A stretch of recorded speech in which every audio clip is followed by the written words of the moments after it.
Hello બાળકો, કેમ છો? આજે આપણે ધોરણ 9 ગણિતમાં સ્વાધ્યાય 1.4 એનો દાખલા નંબર 2 છે શીખવાના છે. એની અંદર કહે છે કે સાદરૂપ આપો એમ કરીને નીચે આપણને અમુક સંખ્યાઓ આપી છે, એનું આપણે શક્ય એટલું સાદરૂપ છે આપવાનું છે. તો એમાં સૌથી જે પહેલી સંખ્યા છે એનું આપણે સાદરૂપ આપીએ તો સૌથી પહેલી સંખ્યા શું છે? તો કે બ્રેકેટમાં 3 + વર્ગમૂળ 3, બીજા બ્રેકેટમાં 2 + વર્ગમૂળમાં 2. હજુ કે આનું સાદુરૂપ છે એ સૂત્રના આધારે આપી શકાય અને બીજી રીતે પણ આપી શકાય, પણ અમુક વાર બાળકો આપણને એવું થાય કે ભાઈ પરીક્ષામાં છે સૂત્ર કદાચ યાદ ન આવે, એટલે આપણે અહીંયા જે પણ સાદુરૂપ આપશું એ બે કાઉન્સના ગુણાકારની રીતે સાદુરૂપ આપશું. બાકી બંનેમાં જવાબ તો સરખા જ આવશે, એટલે કદાચ જો તમને સૂત્ર યાદ હોય તો તમે સૂત્રની રીતે પણ સાદુરૂપ આપી શકો છો, અને જો કદાચ પરીક્ષામાં સૂત્ર યાદ ન આવે તો બે કાઉન્સના ગુણાકારની રીતે પણ તમે અહીંયા સાદુરૂપ છે આપી શકો છો. તો ચલો હવે અહીંયા જોઈએ તો કે અહીંયા સંખ્યા આપણે લખીએ 3 + વર્ગમૂળમાં 3, બીજા કાઉન્સમાં 2 + વર્ગમૂળમાં 2. ચલો હવે આનું સાદુરૂપ આપવું છે, એટલે આને સાદુરૂપ આપવા માટે શું કરીએ તો કે પહેલો કાઉન્સ એની પહેલી સંખ્યા બીજા આખા કાઉન્સ સાથે, મતલબ કે પહેલી સંખ્યા કોણ છે તો કે 3, બીજો આખો કાઉન્સ 2 + વર્ગમૂળમાં 2. પછી બીજી સંખ્યા બીજા આખા કાઉન્સ સાથે, અને વચ્ચે જે નિશાની હોય એની એ કરશું, એટલે વચ્ચે નિશાની પ્લસ છે એટલે અહીંયા પ્લસ કરી દઈએ, અને વર્ગમાં 3 એને બીજા આખા કાઉન્સ સાથે લઈએ એટલે વર્ગમાં 3 2 + વર્ગમૂળમાં 2. ચલો હવે અહીંયા જોઈએ તો બાળકો હવે આગળ શું કરવાનું તો કે અહીંયા જે આપણને બે કાઉન્સનો ગુણાકાર જે કર્યો એમાં આગળ જે સંખ્યા આવી છે એને હવે આપણે અંદર ગુણાકાર કરવાનો છે, અને અંદર જ્યારે ગુણાકાર કરશું ત્યારે અંદર રહેલી બંને સંખ્યા સાથે બહારની સંખ્યા છે એ ગુણાશે. હવે જ્યારે બહારની સંખ્યા બંને સંખ્યા સાથે ગુણાય ત્યારે ખાસ ધ્યાન રાખજો કે જો એ વર્ગમૂળવાળી સંખ્યા હશે તો વર્ગમૂળવાળી સંખ્યા સાથે જ ગુણાકાર થશે, અને નોર્મલ સંખ્યા હશે તો નોર્મલ સંખ્યા સાથે જ ગુણાકાર થશે. જો એક વર્ગમૂળવાળી સંખ્યા હોય બીજી નોર્મલ સંખ્યા હોય તો બેનો ગુણાકાર નથી થતો, ખાલી બેની બાજુમાં છે લખવામાં આવે છે. ધારો કે અહીંયા આપણે કરીએ એટલે વધારે ખ્યાલ આવશે. સપોઝ કે આ 3 એને પહેલા 2 સાથે ગુણાકાર કરીએ. ચલો 2 સાથે ગુણાકાર કરશું એટલે 3 પણ નોર્મલ છે, 2 પણ નોર્મલ છે, એટલે 3 દુ 6 થઈ જશે, પ્લસ 3 અને વર્ગમૂળ 2. હવે 3 નો વર્ગમૂળ 2 સાથે આપણે જ્યારે ગુણાકાર કરીએ ત્યારે 3 નોર્મલ છે પણ 2 છે વર્ગમૂળની અંદર છે, એટલે બંનેનો ગુણાકાર થાય નહીં. યસ, એટલે કે અહીંયા 3 વર્ગમૂળ 2 ખાલી આપણે બાજુમાં લખી દેવાના. ચલો સેમ એ રીતે પ્લસ વર્ગમૂળ 3 નો 2 સાથે ગુણાકાર કરીએ તો 3 છે વર્ગમૂળની અંદર છે, 2 છે નોર્મલ સંખ્યા છે એટલે ગુણાકાર ન થાય, એટલે 2 વર્ગમાં 3 આપણે નોર્મલ ખાલી ગુણાકાર સ્વરૂપે લખી દઈએ બાજુમાં. ચલો વર્ગમાં 3 અને વર્ગમૂળ 2 તો બંને વર્ગમૂળની અંદર છે એટલે ગુણાકાર થાય, એટલે કે વર્ગમાં 3 અને વર્ગમૂળ 2 એટલે 3 દુ 6 એટલે વર્ગમૂળની અંદર 6. એટલે આવી રીતે અહીંયા આપેલી જે સંખ્યા છે એનો આપણને ગુણાકાર છે મળે છે, એટલે કે આપેલી જે સંખ્યા છે એનું સાદરૂપ અહીંયા આપણને મળે છે. ચલો હવે આગળ જોઈએ તો કે બીજા દાખલામાં આપણને અહીંયા કહે છે કે 3 + વર્ગમૂળમાં 3 અને 3 - વર્ગમૂળમાં 3 આ બંનેનો ગુણાકાર કરવાનો છે. આ પણ એક સૂત્ર જ છે, કદાચ તમને યાદ હોય તો a + b અને a - b અને a + b અને a - b ના આધારે જો સૂત્ર સ્વરૂપે કરીએ તો શું થશે? a² - b², મતલબ કે પહેલા પદનો વર્ગ 3 નો વર્ગ માઇનસ બીજા પદનો વર્ગ વર્ગમૂળ 3 નો વર્ગ 3 નો વર્ગ 9 અને વર્ગમાં 3 નો વર્ગ 3, એટલે 9 માંથી 3 જશે એટલે 6.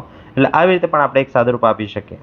પણ અહીંયા ઇનકેસ આપણે એવું માનીએ છીએ કે ભાઈ આપણને સૂત્ર છે ટાઈમે યાદ આવતું નથી, જો સૂત્ર યાદ આવી જાય તો તમે આ રીતે ગણી શકો, પણ સૂત્ર કદાચ યાદ ના આવે તો આપણે આ જ દાખલો છે એ બે કાઉન્સના ગુણાકારની રીતે પણ આપણે ગણી શકીએ છીએ. એટલે હવે બે કાઉન્સના ગુણાકારની રીતે કરીએ. 3 + વર્ગમૂળમાં 3 અને 3 - વર્ગમૂળમાં 3 બરાબર પહેલી સંખ્યા બીજા આખા કાઉન્સ સાથે, એટલે અહીંયા 3 એને બીજા આખા કાઉન્સ સાથે લઈ લઈએ 3 - વર્ગમૂળમાં 3.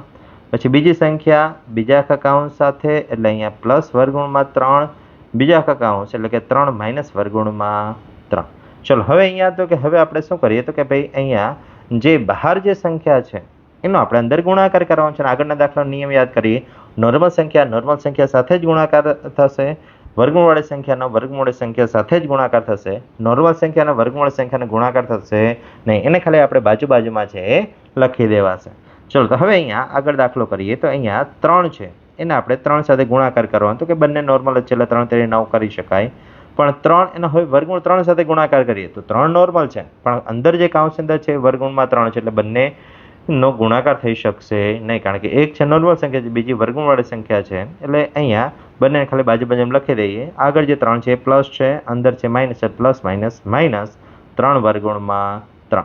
ચલો હવે અહીંયા જોઈએ તો કે હવે અહીંયા પ્લસ વર્ગમૂળમાં 3 અને 3 એ બંનેનો ગુણાકાર કરીએ. બંને પ્લસ છે એટલે પ્લસ, પણ ગુણાકાર થઈ શકતો નથી કારણ કે એક વર્ગમૂળની અંદર છે ને એક બહાર છે, એટલે ખાલી બંનેની બાજુમાં લખી નાખીએ.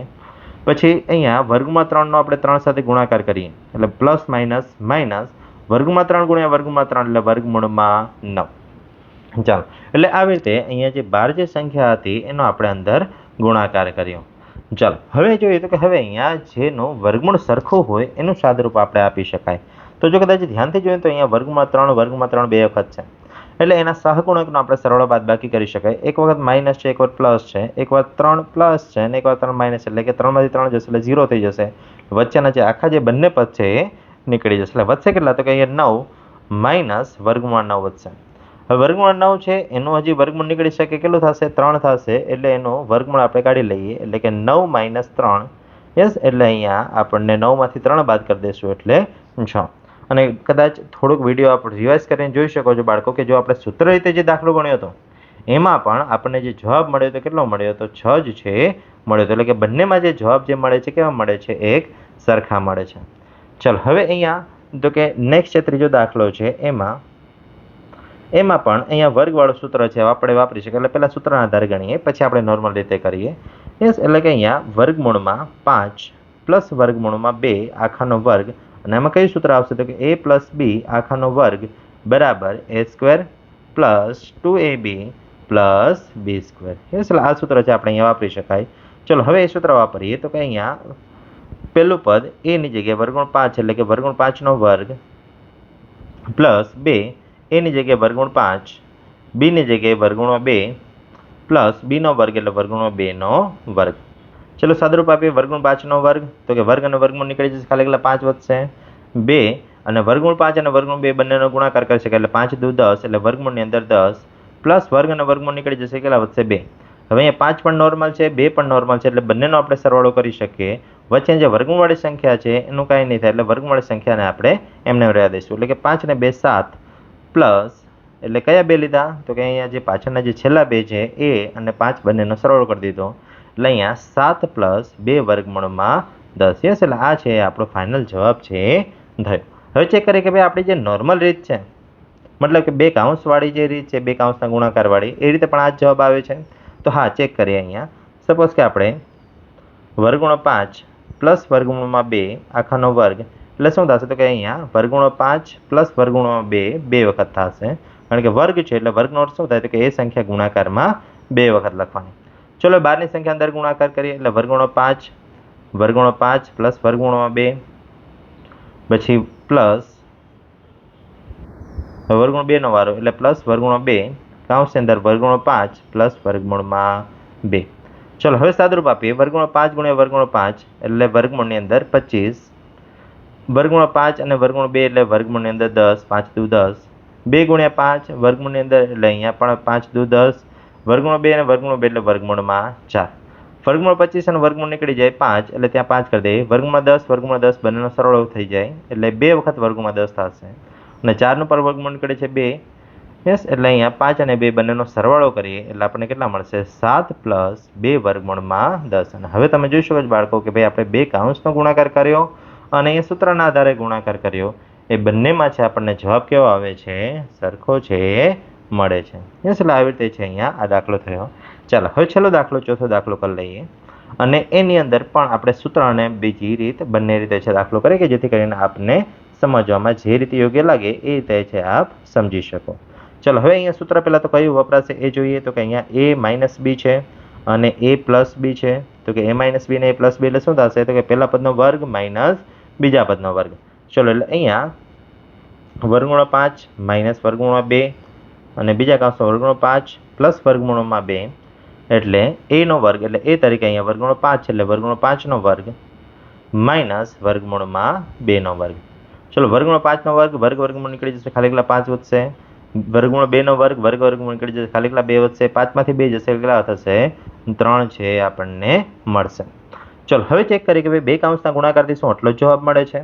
એટલે કે બંને કાઉન્સના ગુણાકારથી જોઈએ તો વર્ગમૂળ 5 માઇનસ વર્ગમૂળ 2 વર્ગમૂળ 5 પ્લસ વર્ગમૂળમાં 2. ચલો વર્ગમૂળ 5 એને બીજા કાઉન્સ સાથે ગુણીએ એટલે વર્ગમૂળ 5 બીજા કાઉન્સમાં આપણને વર્ગમૂળ 5 પ્લસ વર્ગમૂળમાં 2 અને હવે -2 ને આપણે આખા સાથે ગુણીએ એટલે માઇનસ વર્ગમૂળ 2 કાઉન્સની અંદર વર્ગમૂળ 5 પ્લસ વર્ગમૂળમાં 2. ચલો હવે અહીંયા શું કરીએ કે વર્ગમૂળ 5 એના અંદર ગુણાકાર કરી દઈએ એટલે વર્ગમૂળ બંને વર્ગમૂળવાળી સંખ્યા જે ગુણાકાર થઈ જશે એટલે વર્ગમૂળની અંદર બચ્યું 25 પ્લસ 5 દુ 10 એટલે વર્ગમૂળની અંદર 10 માઇનસ 2 પંચા 10 એટલે અહીંયા પણ વર્ગમૂળમાં 10 થશે પ્લસ માઇનસ વર્ગમૂળની અંદર 2 દુ 4. ચલો હવે અહીંયા વર્ગમૂળ 25 એનું વર્ગમૂળ નીકળી જાય કેટલું થશે 5 થશે વર્ગમૂળમાં 10 એક વખત પ્લસ એક વખત માઇનસ નીકળી જશે વર્ગમૂળ 4 એનો સાદુરૂપ આપી શકાય મતલબ વર્ગમૂળ નીકળી જાય એટલે કેટલા થઈ જશે 2 5માંથી 2 જશે એટલે કેટલા મળશે આપણને 3 છે મળશે. હવે બાળકો અહીંયા જોઈ શકે છે કે ભાઈ અહીંયા ઉપર જે આપણે સૂત્રના આધારે દાખલો કર્યો તેમાં પણ 3 જવાબ મળ્યો છે અને બે કાઉન્સના ગુણાકારના આધારે જે દાખલો કર્યો છે એમાં પણ આપણને 3 જવાબ છે મળ્યો છે. યસ બાળકો એટલે અહીંયા આ દાખલો છે પૂર્ણ થાય છે. થેન્ક યુ બાળકો. મળીએ નેક્સ્ટ વિડીયોમાં નેક્સ્ટ દાખલા સાથે.